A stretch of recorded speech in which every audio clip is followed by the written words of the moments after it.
Hi everyone, today we will talk about how to fix or how to solve Twitter playback error.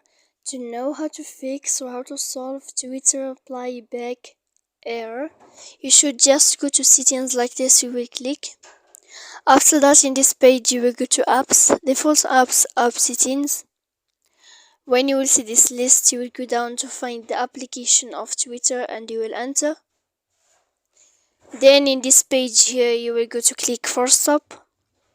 After that you will enter to storage. When you will end this, you will enter to clear cache. Here you will click. Then you will click clear data. And when you will end all this, you can turn off your phone. So please don't forget to support us by like and subscribe. See you next time in another video. And thank you for watching.